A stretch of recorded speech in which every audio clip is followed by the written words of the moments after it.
100% job guarantee తో ISTTM Business School admissions open.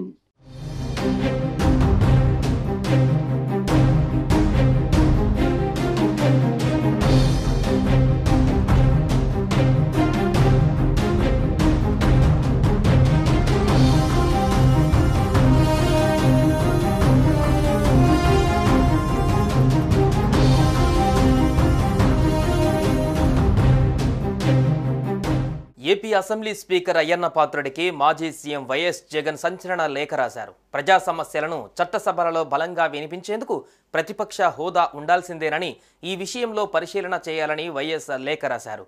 ఇటీవల అసెంబ్లీలో జరిగిన పరిణామాలను ప్రస్తావిస్తూ ప్రతిపక్ష హోదాకు సంబంధించి అంశంపైన లేఖలో ప్రస్తావించారు. మంత్రుల తర్వాత నాతో ప్రమాణ స్వీకారం చేయించడం విరుద్ధమని జగన్ అన్నారు. ప్రతిపక్ష నాయకుడి హోదా ఇవ్వకూడదని ముందుగానే నిర్ణయించినట్టున్నారని ఆరోపించారు. విపక్షంలో ఎవరికి ఎక్కువ సీట్లు ఉంటే వారికే ప్రతిపక్ష హోదా ఇవ్వాలని చట్టంలో నిర్వచించారని తెలిపారు. ప్రతిపక్ష హోదా ఇవ్వాలంటే 10% సీట్లు ఉండాలని చట్టంలో ఎక్కడా లేదన్నారు. అటు పార్లమెంట్లో కానీ ఇటు ఉమ్మడి ఆంధ్రప్రదేశ్లో కానీ ఈ నిబంధన ఇప్పటిదాకా ఎప్పుడు పాటించలేదని చెప్పారు. అధికార కూటమి స్పీకర్ ఇప్పటికే నా పట్ల శత్రుత్వానికి ప్రదర్శిస్తున్నారని జగన్ లేఖలో ప్రస్తావించారు. చచ్చేదాకా కొట్టాలంటూ స్పీకర్ మాట్లాడిన మాటలు వీడియోల ద్వారా బయటపడ్డాయని జగన్ అన్నారు.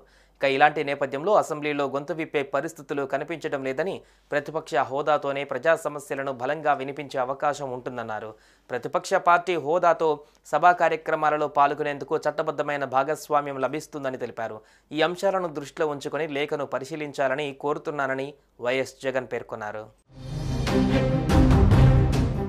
సుమన్ టీవీలో మీ పర్సనల్ అండ్ బిజినెస్ ప్రమోషన్స్ కోసం కింది నెంబర్కి కాంటాక్ట్ చేయండి.